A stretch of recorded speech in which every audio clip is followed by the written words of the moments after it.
Hey legends, welcome back to the Mason Cox Show. Now last week we promised a big episode. Well, we're going to top it. We're going to go grand final episode and your boy, he's in it.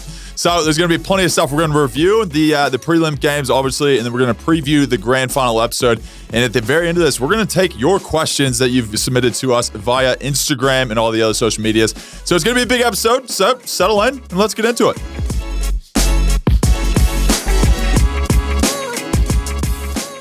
Okay, legends, let's start it off. Braden, welcome. Well, here he is. He's back again, the big game performer. Kicked the match-winning goal. We all knew he would. Stand up in the big moments. It's what he does. Through to a grand final, baby. Are you hyped? I am hyped. I'm trying to calm. I'm trying to have a bit of calm. Grand final, baby! The old USA! The whole hype audio message you sent me before the game actually got me up and about. So I'm expecting an even bigger one this week, Braden. It's going to be a massive week. Exciting times, as you can imagine. But there's plenty to cover in this podcast. So we're going to jump in. We're going to just dive straight into this head first. Clanger of the week, as we always do. What do you got for us? That message could have gone one of two ways. I was like, is he going to try just keep it calm and reserved pre-game? And then I'm just like, fuck that. Let's blow it up. Anyway, my clanger of the week, I'm just going to go out and give it to Ticketek on behalf Taylor of... Swift tickets? No, something else. Well, you would have surely have been a part of something that is very, very common, a Ticketek blunder. Yep. Going through to get Taylor Swift tickets, as you would well know. Anytime any ticket goes on sale that has any demand, there seems to be an issue with Ticketek. Now, if they want to come on as a sponsor in future episodes, we'll stop talking trash. We'll start running the big PR machine to turn this all around for you. But till then, lift your game, Ticketek, because every time anything happens in Melbourne and you need to buy tickets for it, the website's down. There's too much demand. It's crashing. The servers are on fire. Let's just get it together. Grand final, big occasion, big game. You know what people are going to want to buy? Tickets, it's mate. The date's locked in long time before it happens. As we're hearing, Cat 1 are getting standing seats out near the Portaloos. Cat 17 are getting on the ground. It's just a shamble. So I'm giving the big clanger to Ticketek. Now I'm hoping throughout the week they can resolve this issue, but I don't think it's really resolvable at the moment. And we all know that they just look after the corporates. The prelims where it's at. So let's just go through the motions and just, it is what it is. Sounds a bit personal. I'm going to go with my clanger of the week. And this is one I've kind of thought for a long time because I never understood why this happens. But the AFL and the NRL grand final being on the same weekend. Day after day, I just don't get it why you would channel the two biggest sporting probably championships of Australia on the same freaking weekend. Surely you go, we're going to designate this holiday weekend for AFL. We're going to designate this one for NRL. And it's going to be a great time for whatever team you support or whatever sport you support to be able to have a whole weekend to get hyped up for it. But who yields? Because I don't think they like each other. NRL yields. Duh. Stupid question. Rhetorical. They're not in communication. They don't say, hey, let's sit down and work things out over a nice bruncheon. They both think that they're the alpha dogs. Clearly, there's one alpha dog and there's one cha-ching. little fella that's up in Queensland. But, yeah, I definitely do agree. But, hey, if they want to go head-to-head with the big dogs, let them. And good luck with you. Makes no sense. Makes no sense. Well, we'll get into the review of the prelim games, obviously some massive ones. And we'll start with the Brisbane versus Carlton game. Carlton, hot start. Oh, I thought you were just laughing at it. I was like, holy shit. I did not expect this. Yeah, I don't think anyone told Brisbane or myself that there was an early start for this game. The 5:15 here in Victoria, I was rolling into the driveway, just came back from Chatty. I was like, and I heard Bristol on the radio going like, oh yeah, they're just about to start formalities. I was like, geez, they're giving it a long run up. Must be an extra long rendition of the Australian anthem this game. But no, the game was starting. So maybe they didn't give Brisbane the heads up either because they did not come out of the gates at all. Carlton, first 5 of the game, and didn't their fans turn out? It was they had that whole bay. It was shaking up there. Dude, the place was going absolutely bonanza.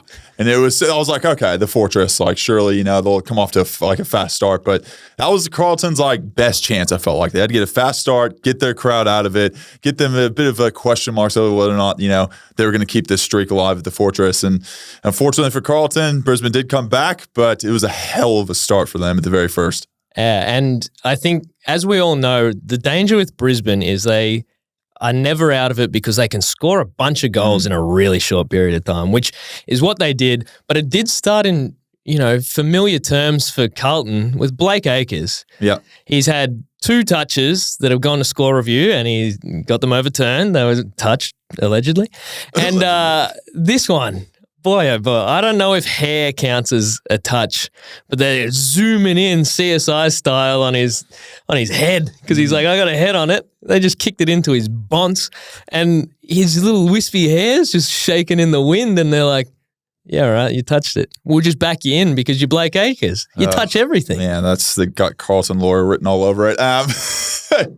But no, it was an insane game. And now, obviously, Brisbane did win. But Brisbane Lions and also the Brisbane Broncos, big couple of days for them.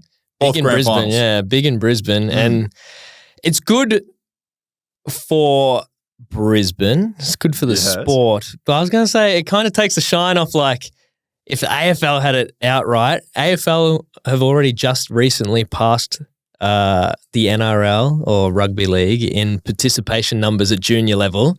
Wow. Up north, which is massive. It's kind of like when you put your whole focus into growing the games in Queensland, New South Wales, as the NRL has done. They've got the stranglehold over them. Yeah. When you get the kids coming through, if you're playing it at the junior levels, you're going to watch it, you're going to support it, you're going to get a team, you're going to start, that's where it all starts. So it would have been massive for Brisbane Lions to have a 1-out grand final, but I'm glad for the Broncos if they can beat the Panthers because the Panthers are going back to back to back, and we don't like that. Nah. Give someone else a crack. Also, you got to give some credit to the Gold Coast Suns. They're definitely helping out too. Oh, yeah, they're shaking things up. They're shaking things up. We'll get into them. Big W over the weekend. My boys. Hey, tell me, we'll get into that one. In the VFL. How's that make sense? We didn't say details. How does that make sense? Didn't say details. Okay, let's dive a bit more further into this game, though. There's plenty of players that stood up on the big stage in the big moments, and one of the guys that I was looking forward to seeing, one of the people you were enjoying seeing, was Harris Andrews. The man, he was just hanging on by a thread, trying to keep any hope alive in that first quarter.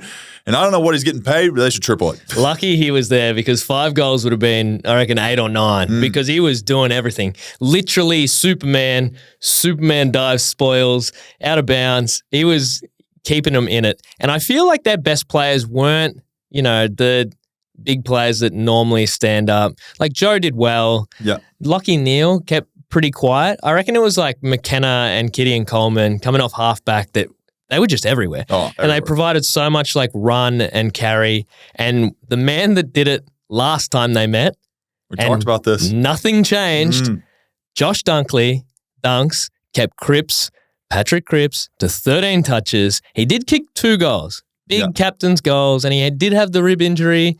They're the excuses that we can afford him. But Dunk's doing it again. And going to be an interesting little matchup with him. Who does he go to next week? But he had 23 of his own. Big game. He gets 23 disposals, and then Cripps only gets 13. He does, like you said, he kicks the 2 goals, massive goals. Don't get me wrong, but that's a tick, I would say. That's a big tick for Dunks. That's a big tick. Another shout out. We've got Oscar McInerney, Big O. We matched up against this weekend. He kicked 2 and had 38 hitouts.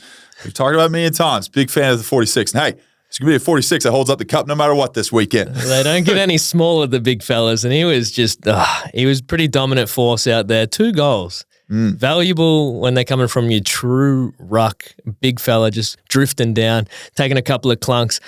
And we'll go over to Carlton because Walsh, massive final series, like a huge final series. And Harry Mackay coming in back off his concussion protocol, did well. He actually did really well. Yeah, kicked 2 goals, had a couple of shaky ones, but 2-2, 10 touches or whatever. That's all you kind of can ask for a big key forward. The first shot he had at goal, Yeah. The commentators, zero faith. It's just like zero faith in the man. And I actually felt really good. You know, I was like, you know what? This man, it's great to see you kick a goal in the final after all the kind of commentary around your goal kicking. And he kicked 2-2, I think, on the day. It's a credit to him being able to show up. And he was almost their most dominant forward as far as in front of goals. Yeah, well, most dominant forward because Charlie Curnow, another quiet game. Now, obviously, people talk about finals players, big game players, made for finals. Everyone was looking forward to Charlie Curnow going into the final series. It was the most hyped thing about the final series. Charlie finally getting his chance on the big stage. 3 relatively quiet games.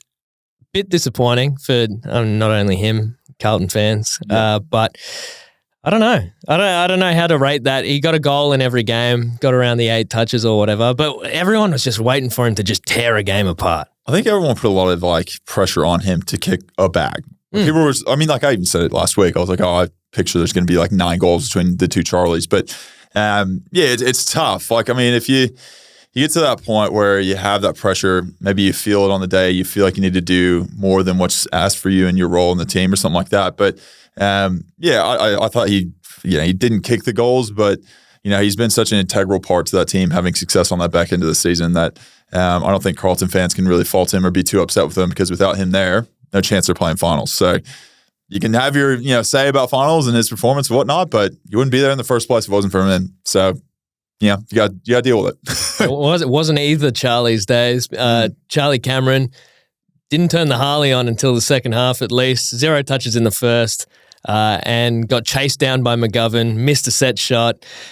Bit of a shaky start, finished with 1-3. Now, you don't see him stay down and be quiet for long, so he's, hopefully not due a big one next week. Few injuries from the game. Nick Newman. Yeah. Bad eye poke. We were talking about this is the year of the eye poke. People getting poked left, right, and center. It's leave them eyes alone. I'm interested to see what happened because he looked a bit rattled. Bad. He looked a bit rattled on the side, and I was like, I might be getting a phone call soon. I don't like, after all the conversations that are going on with how bad these eye injuries are, the commentators just still take the piss. They're laughing, he looks like he's in a bit of trouble and stuff, and then it goes down, he's back out there, he's fine. It's I don't think he's fine, dude. The guy doesn't look like he can see. He can't open his eye at all. It went instantly a blackish purple color, and his eyelid wouldn't stay open. It kind of looked like he didn't have an eyeball, and he got back out there. But as we saw, I think it was Blake Acres the other week that got poked in the eye, and he was running around. Oh, no, it was Mason Wood. Okay. And he was back out there running around, but he couldn't do much. Looking right, you could tell he couldn't really see straight. Yeah, so it's, I don't know. Maybe we see more goggles out there in the future. Preventative measures rather than waiting to get poked in the eye. I don't know. See, I don't think people will wear it as a preventative thing. I reckon goggles and helmets. Put the names on the back of the jumpers. Away we go. Are you looking for a CEO job? Just open up the AFL. Just some ideas. Let's have some ideas. Let's, Yeah, if you just pop your desk in your office next to Andrew Dillon's, you'd be next. Yeah, exactly. That's just gotta be around the corner. And then we did have a massive injury to Lachie Neale. Went down, held his shoulder, didn't move for a hell of a lot of time. Slowly got up. And thank God for him, the siren went. He was doing the one where you're just holding onto your jumper to take the stress off your shoulder. And he was saying, I think post-game, that he'd had some surgeries on it in the past, more the front. This was the back, and kind of left it at that. So no doubt he'll be sore going into next week, but it obviously won't hold you back. But it'll be interesting to see. You got to go into these things as close to 100% as you can, because you can see if you have an injury, it can cost you. Yeah, you were saying Briggs' shoulder is fucked this week, and he was fine. And look who didn't win the hit-outs. Yeah, but he was look fine. whose team lost. I was walking around, hit him in the shoulder. He's looking at me like, come on. I think the best strategy... He didn't flinch once. I think the best strategy, and I don't know if he got you with this one, but Lin Jong, back in the day... Taped the wrong shoulder. Taped the wrong shoulder. No, I knew which one it was. I had that in my mind, because you told me the Lin Jong story. I was like, nah, I'm going to make sure I got the right one this time. That's good. We'll wait to see how he goes. We'll move across to the Collingwood GWS game. 1 point margin, Mace. 58 to 57. I was, I like to bring it back to myself. I was sitting on the couch And my housemate was very concerned because I couldn't stop shaking. As much as I was trying to, there was something going through my body and I was just sitting on the couch convulsing. And he was like, "Are you okay?" I was like, "Well, I can't stop. So this is going to be us." I don't know. I would have burnt 4,000, 5,000 calories just sitting there. Your Apple Watch would have been going off with the heart rate. I was vibrating on different levels. It was something out of body. I was floating around the lounge room. I couldn't believe what was happening. And there were moments in the game that it was like McGovern moments where someone takes a mark and then it's another kick and another mark and then you just kept stopping it. And Fly talked about this in the post game. There was moments where it was just rolling stoppages, one after another, diving on it, but not diving on it and not letting it get out. Those moments, it sounds like you drill them a lot. Yeah, we've trained them quite a bit of we talk about managing the moments of playing and whether we go into an aggressive style of play or defensive style of play, killing the clock, things like that teams all have. And you saw in that last 2 to 3 minutes, whatever it was, the mindset that we had of stoppage after stoppage after stoppage, try to milk as much of the clock as we could.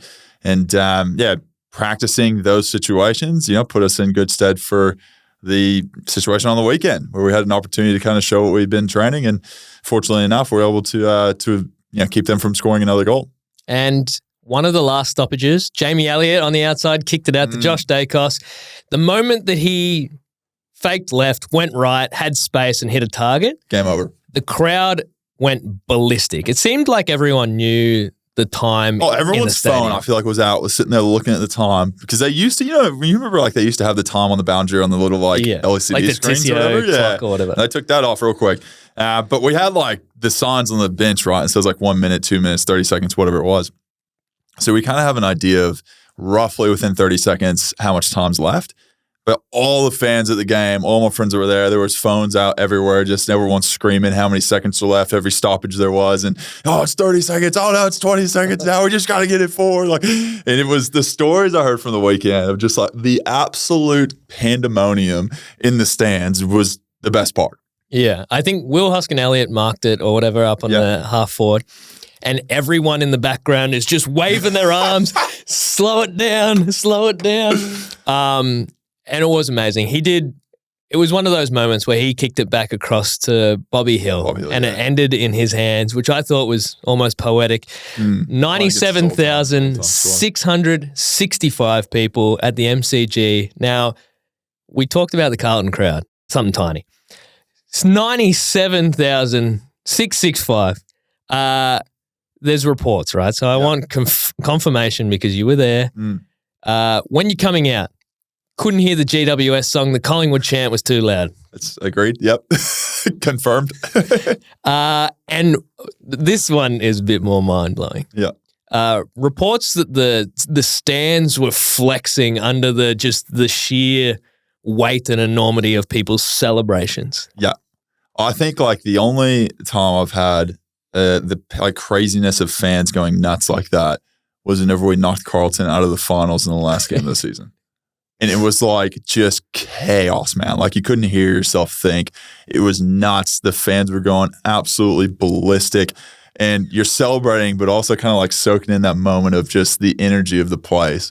Just gives you kind of goosebumps, just to be out there and see the happiness of, well, let's be honest, probably 96,000 fans because there's only probably 1,000 GWS fans there. And have that Collingwood faithful just go absolutely insane was so cool. It's nuts. Let's jump into the game because Jordan De Goey, the man that you finished alongside, 34 touches, 13 clearances, 6 score involvements. Yep. Quiet game. That's insane. And he spent the last 10 minutes on the bench. Yeah. He could have had more. There's one point where I won the hit out. He ran up, he got it, turned around. Some guy goes to tackle him. He stiffs arms his ass to the ground, comes inside 50, takes on another dude and gets a handball off. And I was just after I hit the hit out, I just sat there front row seat watching it. And I was like, holy shit. I was just blown away. This guy's just bouncing off people left, right, and center. He's one of the hardest people to tackle too. And his game on the day was incredible. It was just almost run everything through him, let him get the ball because he's on today. So awesome, amazing game by him. And credit to him. He was definitely best on ground for us. It was like a pinball. Every stoppage, he'd back into someone who couldn't tackle him. Then he'd forearm someone. Then he'd run off. And just his burst speed. Yeah, he's had a massive final series. Yep. But this game was, I think, clearly his biggest. He was like smiling then. I'm stressing the fuck out. Yeah. And he's just like, hey, all right, well, don't think I'm going to get back on. Well, that's what I thought. So he gets stuck on the bench for 10 minutes of the last quarter. Yeah. No goals, no nothing. No one near you guys, no stoppages on your side. So he tried to get on for as long as he could, and then there was a moment of just resignation. At like 2 minutes left, you're like, I'm not getting back on. Chance, yeah. What was he saying? Because it cuts to him sitting on the bench, and he's just his big beaming white smile, almost brighter than the MCG lights. He's smiling. You're rubbing yourself down with a cloth. Fuck. No, I don't remember what he said. He tried to get on, obviously, like in the situation, but given the fact that we were going to try to get multiple stoppages in the middle where the ball was located, the chances of him being able to get someone else to come off and him be able to get back on was very minimal. So, yeah, I think it was about like a minute and a half or 2 minutes left. It kind of got to the point where it was like the likelihood's just not there. So he just kind of, I think, like you said, just leaned into it and was like, well, what's meant to be is meant to be. I can't do anything about it, And then I have never seen a human being run faster in my life than when that siren went. And all the fellas running out into the middle of the MCG. He was so psyched. It was awesome to see. It was a long run. He had to run all the way over to the other side. He's max speed, I reckon, for the year. The GPS numbers is a good one for that. It's a good one for you to go like, geez, you want your big boys to get back out on the ground. Me and Jordy got stuck on the bench for the last 10 minutes. It's a good. Well, I can't remember who else was on the bench with us, but I do remember as soon as the siren went, like Craig, just picked Craig up. And I was like, Craig's never been taller in his life. The photo of you two was like adorable. I was thinking, is it a moment where he's jumped and you're not really holding him, and it was just bad timing for him and the photographer? Nah, I just grabbed him. You're literally just holding him like a foot off the ground. That's an awesome moment. But you did have another awesome moment. Last quarter, Collingwood only kicked one goal, Mason, and it was you on Sam Taylor, the guy that no one can take a contested mark on. Well, maybe two, you and Dan McStay. Took a big contested mark, about 50, 60 out, we'll say. And you just go back and you drill the thing, ice cold, cuts to the family. They're just doing their family things. Phil's got his phone out, filming it. Proud as punch. What was going through your head in that moment, and the enormity of it, and going back and just slotting a goal? Like, it didn't seem...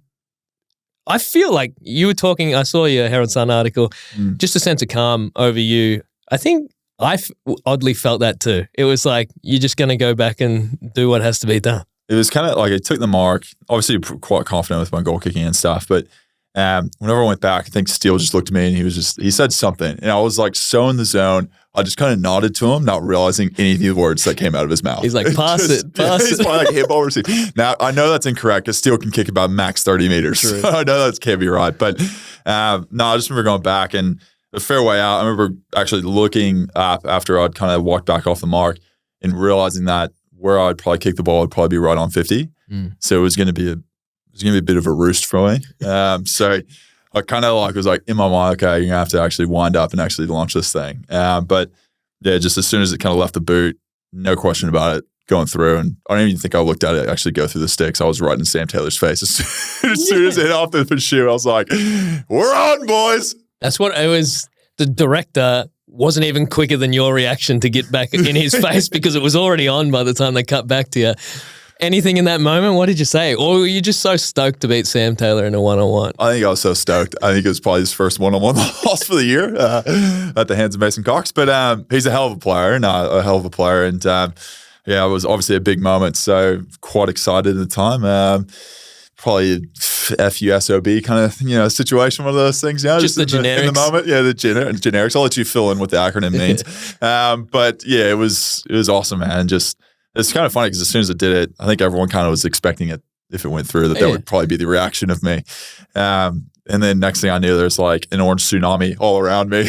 And then my shirt just gets ripped off. And I'm thinking, Devin Robinson here? Do I just soak and bask in it? Or how do we react to the situation?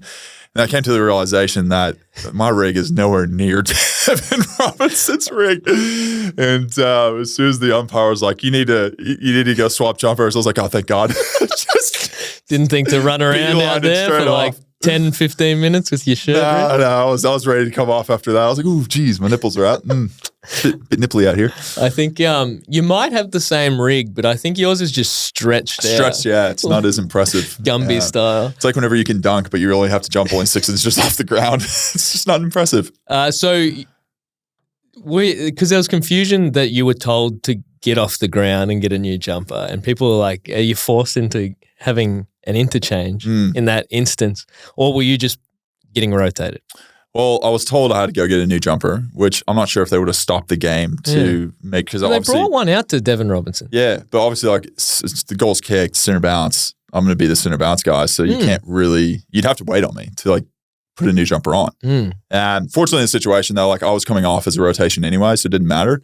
Or at least that's why I turned to the bench whenever I was actually looked up after my jumper was ripped and my DC was on the line ready to go. So I assumed we were going to rotate anyway. So I went off and got it all changed. But in the moment, I was kind of like, it was one of those things in AFL where I'm like, what's the ruling? I actually don't know. And I don't know if anyone else knew around me, but I was just like, okay, well, I guess this is just how it is. I'll have to go off and get a new jumper and then, play goes on. So we all know jumper ripped off. Devon Robinson had his ripped off and gained a hell of a lot of followers. Yeah. I'm assuming the same happened to you. No, I went the other way. Unfortunately, yeah, I don't think my following went up. I actually think it decreased. A lot less females in the DMs. That's rough. Just real dry. Real dry the DMs. No blokes asking for your workout plan. I think there's more dudes asking for my jumper than women asking to hit me up. We did get a lot of questions. What happened to the jumper post-rip? Does someone get to snatch that up? Is it being framed? I have no idea. I still don't know. It's gone. Yeah. Maybe I'll be giving it at some point. I'm not really too sure, but it's a bit like a G-string now, I think. There's not much to it, so... Great. Oh, that's something that we could start selling. Mason Cox Show G-strings. Oh, yeah. Going towards... we will mention one other player, Nick Dacos. Decent. Big lead-up, bringing him back. Is it risky? Do we, don't we? 28 touches on the night and seemed to play a bit of everywhere. Yep. Moved around a lot. He didn't start on the ground. He started on the bench. You can imagine he hasn't played for 6 or 8 weeks or something like that. Yeah. So it's a big kind of transition to go from not playing to straight into a prelim.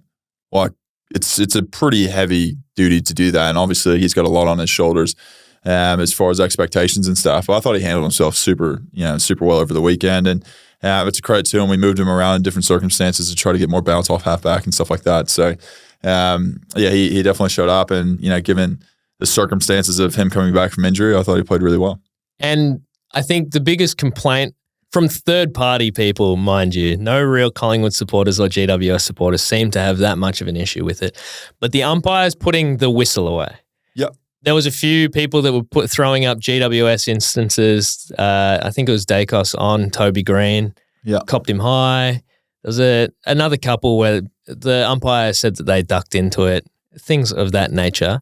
Yep. Did you feel like in that final that the umpires put the whistle away? They do, 100%. I mean, it's one of those things. I think they want the energy of, a free-flowing footy, the ball's always live kind of experience. They don't want a stop, kick around kind of style game, the IFL. So whenever finals comes around, they want that kind of high-intensity manic pressure at the ball and, manic kind of crazy play that, it breeds excitement. And that's why I think a lot of umpires just probably let it go a bit. And I don't know if there's a word that's said from the IFL to umpires, say like, hey, just let it play on a bit. Or if it's maybe just nerves from umpires making a big call in a big time game. But yeah, you definitely notice there's a little bit less stoppages as far as that, and they let it even like something that the ball gets stuck inside, right? Like they kind of let it play out for like 4 or 5 seconds, hoping the ball gets punched out or something like that, rather than blowing the whistle and calling for a ball up right away. So there's little things like that in finals I feel like that get tweaked a bit, but I mean, it's still, I think over the weekend, I thought it was adjudicated pretty well. I know like everyone who loses a game obviously is going to be upset with a few calls and things like that, but there were calls that went both ways, I felt like, on the weekend, and I think it's one of those things that you should come to the realization that there's going to be one team that's not happy and one team that is. And I think what it is, from my opinion anyway, the free kicks that get given throughout the year that are, some players might flop or they might drop, they might those Tiggy Touchwood ones, they're the ones that are gone. Yeah. So I think it's great officiating. They got most of the bigger calls, and it's the ones where it's like, I think both teams, there was a few where, you went down softer than you could have, and they go, I'm not being the umpire that calls that in this big game, in this situation. Yep. So we'll let those ones go, which I like. I reckon. I think fans like it more too. But I think it costs teams that get used to doing that throughout the year. Yeah. So I thought it was really well adjudicated. There was that really odd one on the wing that kind of bounced on the line. Oh, God. And the field umpire said, we're all looking around like, what the hell just happened? Let's just throw it up, fellas.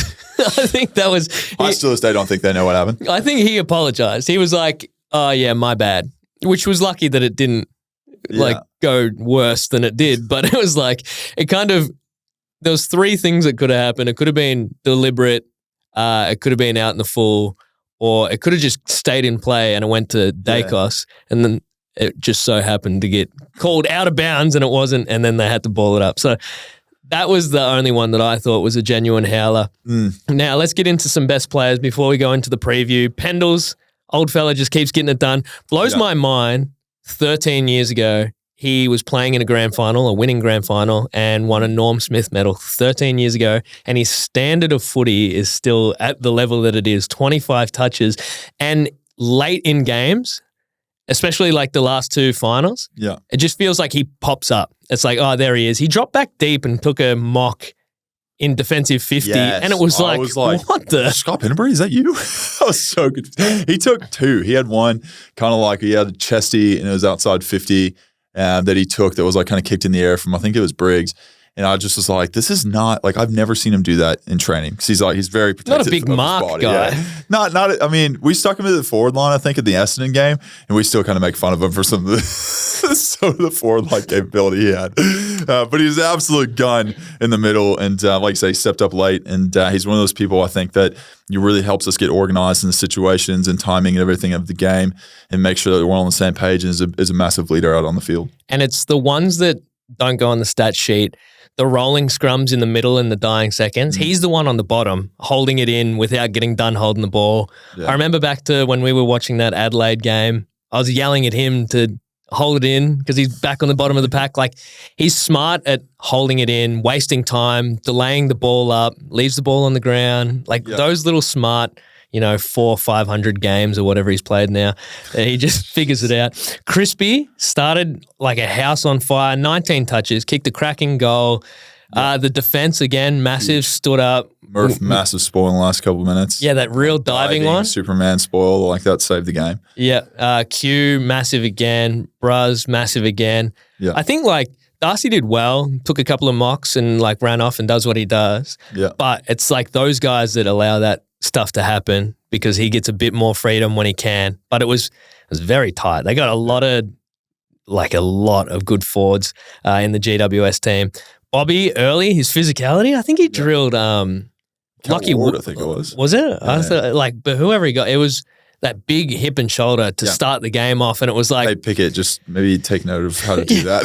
And it was like, he got up underneath the arm, like in the ribs, which is where you want to hit him. And I think people asking the question, like, how's he perform on the big stage against his old club? Like, questions out the window from that. It was awesome to see him at the end of the game be the last one with football. Yeah. It's kind of a small moment, but like he's had a massive week.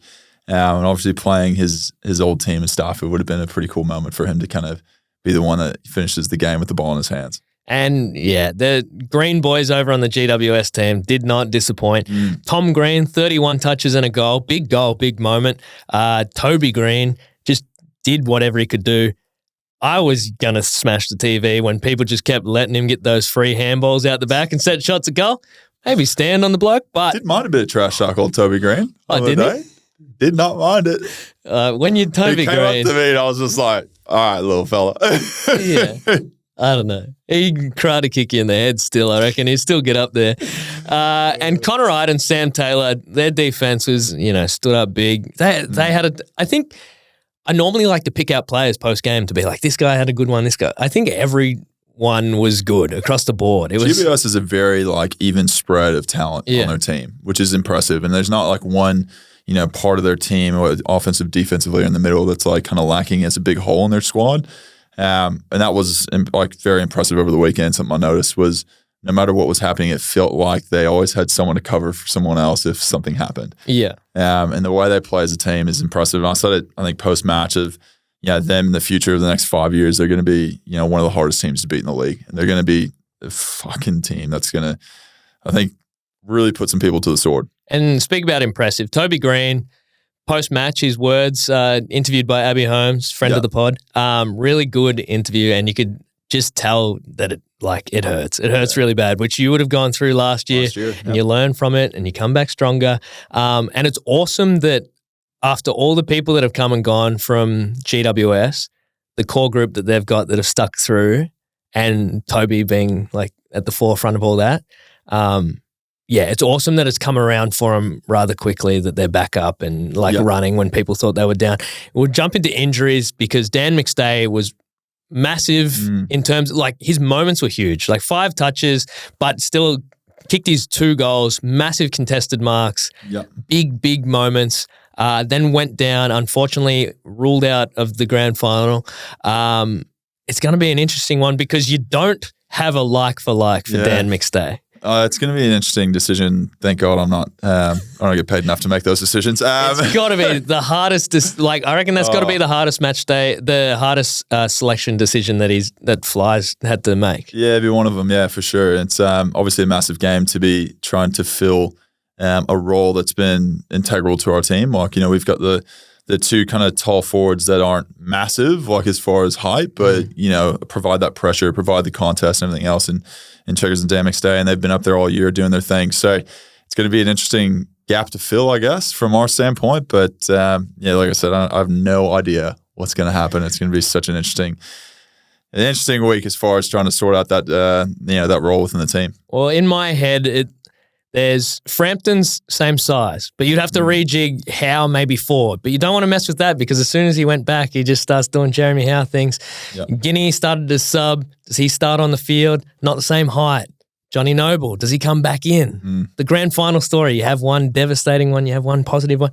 Big week. We're going to watch out for selection. It's going to be huge, but not the biggest story of the week. Hold on. Before we move on to the biggest story of the week, because I know what you're getting into, I have to give a shout out. And maybe this is one of those things we usually do at the end, but I'm going to shout it out now. Phil Davis finishing up his career. Spoke to him pre-game, spoke to him after the game, and he is one of the nicest humans you will ever meet. I just want to give a massive shout out on what he's been able to accomplish in his career, how intelligent and well-spoken he's been throughout his career. And unfortunately, obviously, over the weekend, that's the final curtain call, but massive shout out to him and what he's been able to do throughout his time, and can't wait for what he's going to do in the future because he's a smart cookie. Smart cookie, that fella. Is he in the goggle gang? He's in the glasses gang, not the goggle gang. No, I never got to that point. He wore contacts, so, every once in a while, maybe in the local leagues, maybe it's the goggle gang. All right, so on to the biggest news because obviously your boys played in the grand final, not going ahead of myself. Gold Coast Suns, I'm talking about. Gold Coast beat Werribee 112-93. Let's go! Big game. Dimmer's just laughing because he's got it's all set up for him. But there was one shining light for Werribee. They did fight gallantly, given they're a team of no AFL players, not one listed AFL player, and they're coming up against the Gold Coast, who had the luxury finishing where they did in the AFL season, of stacking their team full of AFL talent. Werribee's Sean Manor kicked 6 goals, 27 touches, and got best on ground in a losing grand final. Yeah, he's a great player. I played him earlier in the VFL this year, and he was one of those people you could see just a class above some of the others out there. And not surprised by that stat line, to be honest with you. Well, he's 26, so he could still get picked up. Chance, yeah. Sure. James Podsiadley got picked up. I think he was 27. So he's got tons of time. I think Sam Dwyer back in the day got picked up at 30. Jeez. Chol kicked 4. Elijah Hollins, Gold Coast player, 33 touches, 8 clearances, 10 tackles. He was a draftee in the 2020 draft. So they got some players to come in. They got them players to come through the academy. Apparently they had like 5 or 6 academy players finish in the All-Australian at that level. So he's got some players coming through. I've got an interesting question around this because Chol used to play at Richmond, went up to Gold Coast, Now Damien Hardwick, who was his coach at Richmond, now has gone up to Gold Coast. Do you reckon there's maybe something there of like... They're just like, they have Brendan Ellis who used to play for Richmond. Yeah.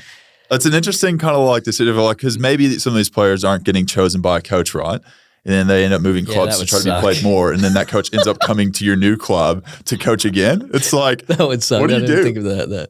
Yeah. I was thinking more like you were saying that it was like, people are saying is Dimmer trying to drag Dusty up there. Maybe Chol's trying to drag Dimmer up there. The fact that Chol wasn't really playing at Richmond week in, week out, I think probably is not an accurate statement there about you. I think he'll get a game. Surely he'll get a game at the Gold Coast. Yeah. Let's jump into the week ahead. Big week, Mason. I don't know if you know this, but what's going on? The Collingwood Football Club is in the grand final. Yep. So what does the week look like? You've already done it once. Are you doing it different this time around? Are you absorbing it more? Are you more relaxed? Is it a bit more chilled out on your end or same? It's a bit more relaxed, I'd say, because once you experience it once, you kind of have an understanding of what the week will look like. The first time around, you kind of bug-eyed going like, holy smokes, this is insane. Such a cool experience, amazing, which it is. But I think this time around with the parade, scheduling and everything else, you get an understanding of what the week looks like, how to set yourself up properly and everything else like that. So the training week, pretty similar. Nothing really changes. Obviously, there's a bit more tension. There's a few more people at training, stuff like that. And then like the families in town, so that's a big one. The ticketing for the game is a big one. After the game, all that kind of stuff. So they do the dinner, win or lose, they have the dinner. And there's a few things that are kind of going on during the week. And you can imagine, like, no matter what happens, we're done at the end of the year. The end of the week. That's our season. So there'll be, exit interviews and all that stuff happens, right? Which is all post all this. So you try to put that aside. Don't stress about any of that. So what will be, will be. But really just locking in for the next week and just focusing on the game ahead and the opposition that is Brisbane, who have been playing really well and are going to be a tough team to beat. So open training Thursday. Tuesday and Thursday, I think, are going to be open trainings. 20,000, they're saying. Yeah, it'd be a fair amount of people. I remember in 2018, it was chaotic. It was more than any GWS game, that's for sure. NRL doesn't even get 20,000 their games. You're getting 20,000 at training, mate. It's pretty wild. We encourage anyone to come out there that's part of the Magpie Army and want to come watch us train, and obviously encourage as many people to come to the grand final as possible to fill out the stadium in black and white. But it's been an incredible final series so far to see all the supporters of the Magpie Army and everyone come out. It's been crazy, like just absolutely insane to see how many people have come out and gone to trainings and shown support. And I think especially in that last game to see probably 96,000 Magpie fans at MCG and rocking the place was almost like a once-in-a-lifetime place. And the parade, I saw the route. It goes kind of wraps around. It goes through like the tennis. Yeah, I saw that too, which is interesting. So a bit different than we'd previously done. Better than the boats last year. Yeah, way better than the boats. I think that was, someone was telling me this, that the AFL would have saved like hundreds of thousands of dollars, if not millions, by not having to shut any streets down because they went on the Yarrows pretty much free. That's smart. It's smart by the AFL, isn't it? And very AFL-like. I mean, you couldn't see them. You had to squint, and it was like the sun was glaring off the water. Telescope from the shore. The telescopic Cox gland would have been out in force. So let's jump into the game because I want to touch on this. Yeah, Collingwood, Brisbane. It's the anniversary year. Yeah, 2003, 2023, 20 years on. They just had their reunion. Fly went. Leper was there. Yeah, and the Brisbane clan would have been in the room with. Well, I think Fly got like a lifetime inductee or something like that. It's kind of funny how whenever you become a successful coach, all of a sudden they come back and say, "Oh, we want to honor you. We want to honor you." Yeah, everyone wants the You're piece. Still in the game. Bit of good content. I want to know. Not to take away from Fly, also be a lifetime. That's a hell of an accomplishment. He deserves it. Don't get me wrong. I just have to preface, put that on the back end. But pretty wild. Pretty wild. Do you know anything about those 2002-3 grand finals? No, nothing. I did have dinner at Justin Lepach's house, and he constantly reminded me how many premierships he was on the wrong side. And how many Premiership Cup little things he has, because he's obviously been part of all the Richmond ones too. So he's got a fair amount of those hanging around his house. I think, he's essentially just using them to hold random objects at this point, which is pretty impressive. So it's, I'm sure they have plenty of advice for us being part of so many of them and being part of such a dynasty back in the day of Brisbane, and what they're able to accomplish is pretty incredible. So they'll have some valuable information for us to be able to, use this week. At least you got them on your team this time. They can take that success, show you what they did, get it done on the big stage. Last time, Collingwood versus Brisbane, not at the MCG. Yep. Marvel Stadium, doesn't count. Doesn't count at all. But let's go through it a bit because they've beaten you twice this year, Mace. Yep. Once up there at the Gabba, once down here at neutral territory at Marvel Stadium. How'd they get the job done? Like, what do they do well?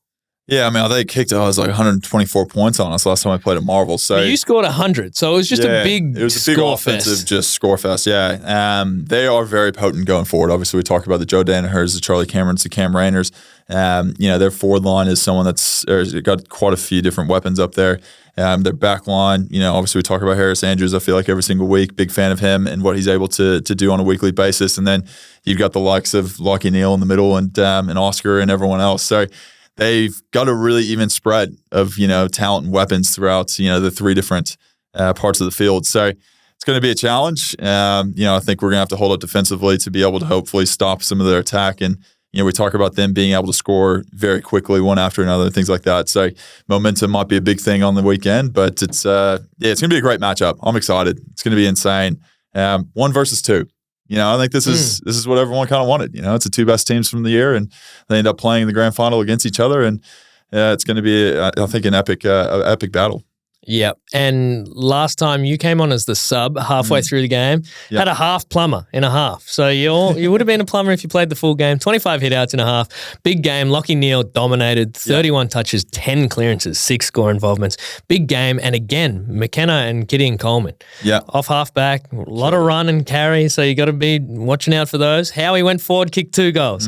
So it was a bit of a different world, even though it wasn't that long ago. It was only late August or something. Yeah, 6, 7 weeks ago. But there's going to be big matchups all over the ground. Obviously, you and Big O. What's he bring? 246s battle it out. What's he bring to the game? What's the big man's strengths? He's just a big boy. He's a big boy, throws his weight around, can take a contested mark, gets forward, obviously kicked 2 goals on the weekend. So we'll be aware of that. He's he's got height. Like he's almost as tall as me. So it's not one of those things where you can, whenever you think you've beaten him, he can still reach over you kind of thing, Well, they don't call him the small O. No, they don't call him the small O. So, no, he's a threat, and he's one of the best ruckmen in the league. And I think every single time we go up against him, we know it's going to be a challenge. And I assume it'll be no different over the weekend with Big O. But, we'll have the kind of tag team between myself and Darcy Cameron and, Joe Danaher and Big O. But I think, Oscar will probably obviously continue to bring that heavy load of ruck work for the team, and hopefully we can, tag team him on that standpoint.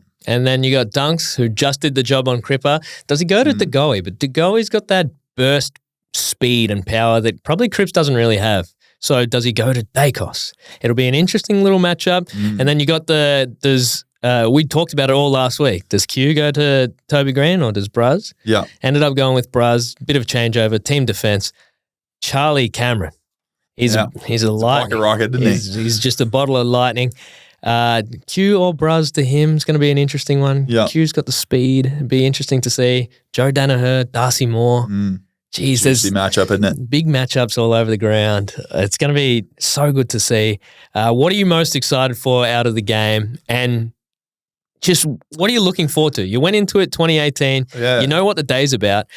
Do you still think you'll be able to absorb it, soak it in? Do you reckon you'll be able to treat it a bit different to last time? I'll definitely soak it in. Like it's very hard to get to these things, and even harder to win them. So, you realize that these moments don't come often, and like if you were to tell me that I was going to play in another grand final after my eye injuries and everything else, like I would have told you you're an idiot, because we had gone from playing, I got injured, then we went to 17th on the ladder.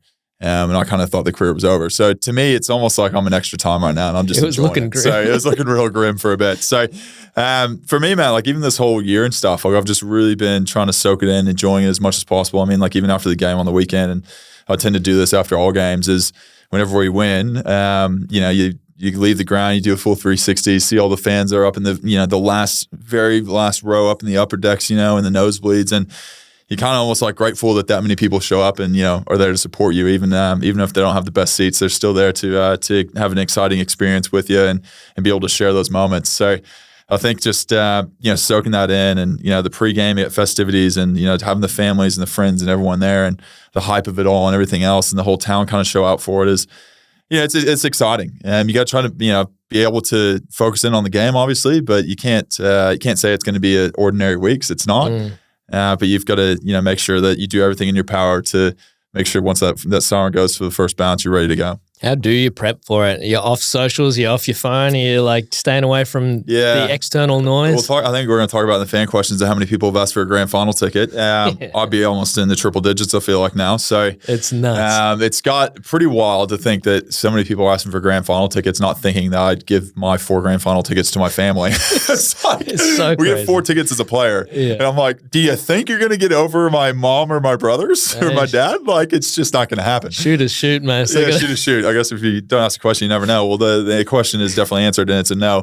But yeah, there's a lot to play on this week, and it's just exciting, man. I can't wait. But hopefully you just turn the phone off maybe a day or two before the game starts or game kind of comes around, and really just try to lock in and treat your body and get it as prepared as possible for the game on the weekend. And that's as much as you can do, really, and then just be mentally ready to go. Well, let's jump through a few fan questions because there's a couple of good ones in here. I asked for creative questions. Creative? I didn't ask for, it didn't even have to be footy related, and there's a lot of non-footy related weird ones in here, but I only picked out the most creative ones because I think we both get bored of the, what's your superstition? How tall are you? How'd you get that tall? All the tall. Kick clinic question, All those ones.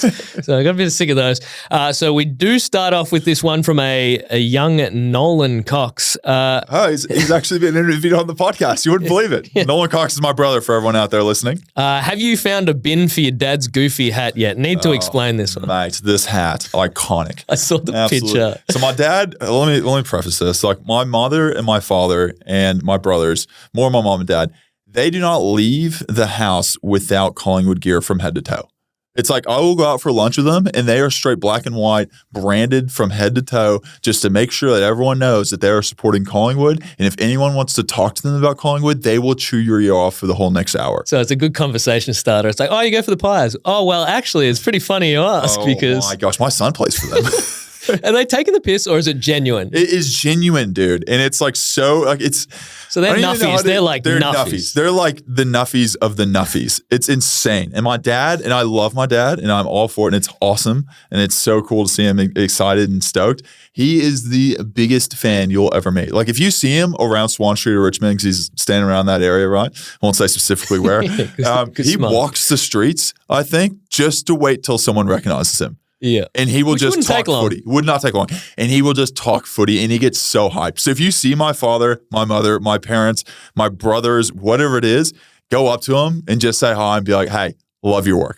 Surely, they will get so hyped. Are your brothers as stoked or are they sick of Mason? They're a little bit embarrassed by mom and dad, don't get me wrong, but they're just as stoked. Like, that's cool. I will say this last game, right? My parents were walking over to the MCG and they're with the cheer squad and they're kind of doing the whole walkover, right? And it kind of went quiet for a bit. So my dad decided to whip out his phone and within like 5 seconds had the song ready to go and plays the Collingwood theme song and holds his hand with his like iPhone 6 up in the air and starts the Collingwood chant again. Jeez. So he's really leaning into it. And I've heard about this Peter Dacos shirt that he wears at the family day. How's that go down? We had a family day and I showed up to this family day and my dad's in the most dad outfit you could possibly imagine. I'm going to sit here and try to dissect this. He's got the Peter Dacos shirt from Carlton Draft, who also does our merch. Yeah. And then he's also got that tucked in to a pair of jeans into a pair of runners. Yeah. It's like the white New Balance into the blue jeans. And there is nothing more dad about that. It was just the most, and he's like sitting there, I go, I'm looking at him, I'm like, you're wearing the Dacos shirt? He's sitting right there. He's sitting next to you. And he's like, I know. He's got this big smile on his face. He goes, I told him. It's hilarious. He just eats it up, man. It's so great to see. It's awesome to be able to share the experience with the family and see them enjoy it so much because they've obviously, sacrificed a lot for me to be able to be in the position I'm in and to see them get so much enjoyment out of it. It puts a smile on my face. I love that he watches the VFL and knows all the players' names and knows everyone. He's right into it. Are you getting a special pair of grand final goggles from H-Man136? No, I'm going to stick to what I know. Wouldn't mind getting the flames on the side at some point. I reckon if pit vipers could get around you, you can imagine that shit? That'd be so good. The AFL would never allow it, but I think I've told this story. They've made me Sharpie out the sides of them because I was thinking American flag ones would be dope. Mint. Yeah. Well, I used to have a mouth guard that was American flag and I lost it. I think it got a bit dirty and probably dropped it on the floor next to a toilet at some point and said, yeah, it's about time to go in the trash. Leave that. Would you rather have a shoe or an award named after you? Probably an award. Lasts longer. Shoe, a bit like a bit goes up in hype and then kind of goes down. But it would be cool to have a shoe, don't get me wrong. But I think like an award that lasts forever would be pretty cool. Well, we got to make an award for the... I think there's one in the USAFL they named after me like last year. The Phallus Team of the Year. Phallus Name of the Year. That was from B. Wayne 03. Cheers, B. Wayne. Why do zoos exist? That's from 30 Alyssa. Yeah, you asked for some weird questions. Yeah. Why do they exist? Why do zoos exist? I'm not really too sure. I guess to show exotic animals from different countries to people I wouldn't usually be able to afford to travel there. Maybe repopulation too. If they're endangered, you can protect them and then repopulate and then release. Agreed with that. I do. This is a weird one. Am I a fan of zoos? Probably not the idea of zoos, but I think like you said, if there's an endangered species or something, I think it's important that we fund zoos to be able to protect animals. Yeah, we don't like. Is that the nice way to put it? Yeah. Essentially, I'm a big Steve Irwin fan. Big Steve Irwin, not Tiger King. Not Tiger King. Although, hey. That dude lived like 2 hours from me back home, and that shit was wild. Used to drive by GW Zoo like once a month. Never stopped in. Never realized there was 70 tigers in Oklahoma, like a random exit off the highway. And old Tiger King, old Joe Exotic, was just living it up. Just one of the biggest regrets of my life. Probably a good call not to swing by. Yep. I wanted to buy his thong. If they were going to film a biopic on you, who's playing you? That's from Cassidy MC98. Jeez, it has to be like, you ever read the book The BFG? I don't know if we have like a human version of that. Yeah, I watched the little kids show. I hate the movie now. It's come out. Probably him or 007. What's the really tall guy from 007? I was thinking Pierce Brosnan. Okay. Oh, that's a bit of credit towards me. I appreciate that. Thank you for the compliment. I was only thinking it because you said 007. I don't know who's the other one. There's some like giant dude. Or there's like, what's the WWE wrestler? Like the big fella. The Big Show. Big Show, yeah. The Big Fella. He's called the Big Show. Get your shit straight. What vibe are you going into the 2023 GF versus the 2018 GF? That's from Cos Macanadidis. Oh, I think the biggest word would be grateful.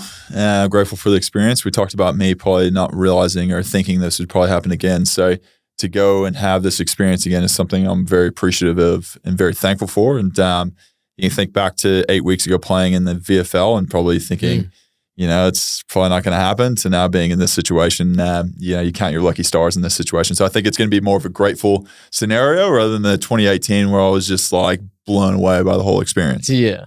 Yeah. Good lesson for those that have to do their time back in the VFL. Just keep kicking away.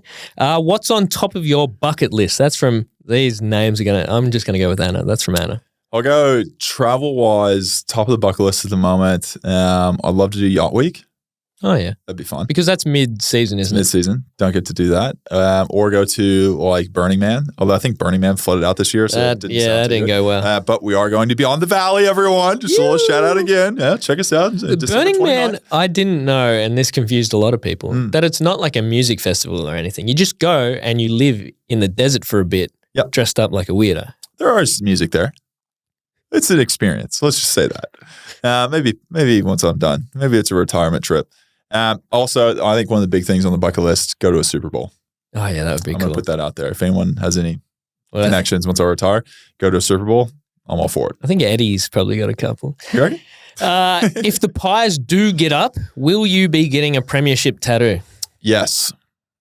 I haven't actually thought about that till now, but yes, straight answer for sure. I think we've mentioned it because Dan McStay's dad got asked about it or something like that because he runs a tattoo shop. If you give all the boys a grand final tattoo. So don't want to get ahead of ourselves, but I think he's got a spot, I think, on Swan Street. Also, great story, side story to this. Dan McStay's dad gave a tattoo to Harry Styles, and I recently got a photo that is Dan McStay standing next to Harry Styles. Classic. Dan looks like he's 15. It is one of the greatest photos I've ever seen. What did he get? What tattoo? I don't know. My mom sent it to me. She obviously knows everything about Collingwood, like we said, massive fans, and she apparently saw an article about it. Well, there you go. There's a lot of Taylor Swifts. So I picked out the best comment on the Taylor Swift and then a little follow-up one. Yeah. What Taylor Swift lyric would be the best trash talk? That's from Amelia Rossa. It's the goddamn fight of my life, and you started it. And I think that would be a great trash talk. Before the first bounce. So you're blaming someone else. Oscar McInerney. Taylor Swift lyric, straight to the dome. The only one that I could think of was the Shade never made anybody less gay. Oh, it's a good one. Oh, but a bit weird if you just pull that out to Oscar McInerney looking across and you just said Shade never made anybody less gay. And he's like, you're right, mate. Okay. You talking about me or you? Yeah, so that's a good one. Thoughts on Taylor and Travis Kelce? This is a big one. You got a lot of these DMs during the week. I mean, when did you find out? It's one of those moments where you knew where you were when you found out, when your heart shattered into a million pieces, mate. I woke up. We have a text thread about Taylor Swift, and I got the videos of her in the box next to Kelsey's mom. It's been obviously rumored for a long time, but I think obviously confirmed with her being in the box next to the mom and going to the game. Devastated this morning, really tough morning, very depressed. And then people gave the jab and said, also, did you hear Delta Goodrum got engaged? And just RIP my love life. I think lucky they dropped it in one of the better weeks of your life. So it balances out. I'm distracted. Yeah. Distracted at the moment. Did it kill you that she looked so happy up in the box? Yes. It murdered me. And she dropped an F-bomb. And she said, let's effing go whenever Travis Kelce scored a touchdown. And that just broke my heart in half. God damn it. Oh, that sucks. If she wants to date a real footballer, just say. That's a good one. That one was from Georgia Parker, not Georgie Parker. What will be your celebration if you score a goal from Tyler Wydrow? Probably the same as I've been doing, just shirt front the shit out of someone. And a lot of people asking for cat claws. A lot of people. Cat claws. Bring it back. Maybe it's your thing. Maybe like a lion roar. Maybe you can really make a name for yourself if you have a good celebration on a big stage. Jeremy Cameron did the slow-mo that was spear. Classic, yeah. That's a good one. Maybe be an American, I'd just pull out the shotgun. Just pretend to shoot the crowd. Yeah. That's a good one. Will you make the news? Yep. American shoots in Australia. With the amount of candy you sold over the weekend, you planning on taking over the Wonka factory? That's from Swoop Luke. Candy. Yeah. It was one of those ones where you've done it a few times. You go one way and then you have your arms come completely it's like a over Euro their step. head and then go the other. Yeah, the Euro step's a good way to do it. Yeah. Because last time, a while ago, you versed GWS and you got around Mumford and then you got around Toby Green and then you handballed it off. Thank God Crispy was running next to me and I handballed to him. I think he almost kicked it out on the full. That's on him. Once you give it off. We cut the highlight off at that point. Yeah, 100%. Would you rather fight 100 duck-sized Tony Joneses or 4 Tony Jones-sized ducks? Chompers? Yeah. Oh, man. That's from Spence. 4 Tony size. I don't think he's that big. I was like, I'm not really too worried about Tony Jones. I mean, I just 100 duck-sized Tony Jones. That's a lot of teeth coming at you. That is a lot of chompers. That's you're losing your toe. That's piranhas. A lot of ankle biters. Piranhas, straight up. It's you're gonna have to just start kicking teeth in. He's gonna love this podcast. And he talked shit to me recently, so it's deserved. It's I think what you call it a flat bat. Yeah, it's a cricket term. Now this one of my favorites. Yeah. Would you advertise winning a premiership on your dating profile if you got one? You would love this question, wouldn't you? I don't think so. I think a little flag emoji, like a little cup emoji, you know, the trophy one? I feel like if they know what that means, then you probably don't need to brag about it. Yeah, true. It's just, I don't know, maybe like a photo or something like that. Maybe a photo of you with your friends after the grand final. But I don't think I'd be putting it in text form. Yeah. Or emoji form, Brayden. No, the voice memo. I could see you putting it on your dating profile, being like, hey, part of the squad, baby. You should get a voice memo from Filthy Phil on your Hinge account. Oh my gosh. That'd be, this is my son's Mason. His account, he's a loving boy. He's great. He plays for the almighty Collingwood Magpies. Gosh, I don't think you'd be talking about Collingwood. We'd be talking about me at all.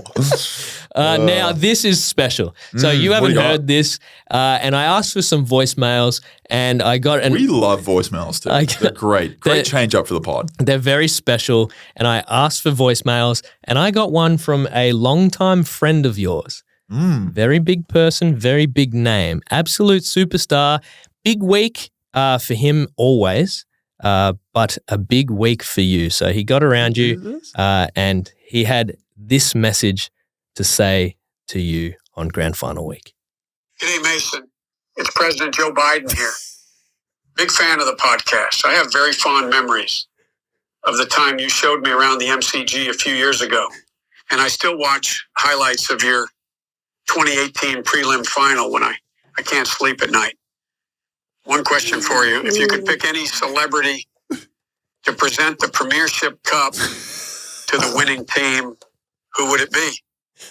Cheers, mate. Go Pies. I don't know if that's a deep fake, someone doing that, or you just have some really good connections, Brayden. Hey, remember? And the fact that it started off a bit slow almost got me. Sleepy Joe almost got me. Because they were like, oh, can you send a message? Halfway through, I reckon he forgot what he was doing. But I think it was a leading question. He's like, if you could name one celebrity. Yeah, he's real slow on one guy you've met that, is high at the top of the food chain, might say runs the free world. That was awesome. So answers Joe Biden. Yeah, so you'd pick Joe, Sleepy Joe, to come out and give you the Premiership Cup. Maybe Obama. I think it's maybe Obama then Joe. So that put a massive smile on my face. All time voice message. We do love the voice messages, like you said. And that was Joe Biden's secretary, Robert Hess. We'll just say it's his secretary that sent us in that message. So that's a massive one. Thought that was hilarious. In summary, we'll be sitting here in a week's time knowing one way or another how your season ended. Pretty crazy that you're sitting here in this moment. We've done the podcast for 2 years now. Last year, we were cracking a beer in commiserations to Tom Papley, just absolutely screwing you over. Big week, going into a grand final. Final thoughts heading into the week and then into the game. Final thoughts. Excited. I'm so stoked. It's going to be it's going to be like a beautiful day, I think, on the day. And just the hype around it and everything else. Open training's coming up, the excitement that comes with that. An incredible team that, we've been part of for the last year. It's all coming to a head in the biggest game of the season. So it's exciting times. No matter what happens, super, appreciative of everything that's happened and will happen in the future. And yeah, just excited for it. And a massive thank you to everyone that's kind of tuned in throughout the years. We talk about the community that we build here and everything else. And, hopefully bringing you all along with this experience and be able to give you a bit of an inside look at what's going on and, have a few laughs along the way. And some of the stuff that people have, reached out and told us and, said, we appreciate, what you're doing on a weekly basis, providing a smile for us. And hopefully that's, the goal of this thing. And, whenever we've launched the merch and people buying the merch and getting around that and seeing people with it, at the games and at training, and it's been awesome, man. It's just super, super fortunate. And just one of these moments, I think, going into a big game like this, you just look back on it all and just realize, I guess, how fortunate you are in life to be able to experience these kind of things and have such amazing support around you. And we won't reflect too much. One to go, Mace. 1, 2. All the best. Good luck. Looking forward to your pump-up video before audio message before this game. I don't think you need too much luck. You step up on the big stage, so we're looking forward to it. The prelim didn't go too well last year, but we'll just pretend that one didn't happen. The family's got double the entertainment this time. That's a mulligan. They got to be happy. They're getting value for their money. Tickets. So, all the best in the game. Looking forward to seeing how it all pans out. I'll be very drunk. So looking forward to watching the replay and giving myself a bit of a refresher. But yes, definitely thanks to everyone. We haven't not noticed the amount of people that are new followers, new subscribers, new listeners, new everything. So if you haven't already, share the podcast, get around it, subscribe. We're going for, I think, 5,000 on YouTube or whatever. Yeah. So we're building. Just keep getting around us. We're going for 20,000 on Instagram. We're going for 50,000 on TikTok. Yeah. We're building. So just keep following the journey because it's not over yet. One game to go, one podcast to go. And yeah, we'll see what happens from there. But good luck. Thanks, brother. Appreciate it. It's going to be a good week, and hopefully get the win over the weekend. And like I said, thanks everyone for tuning in. We'll talk to you next week. Yeah.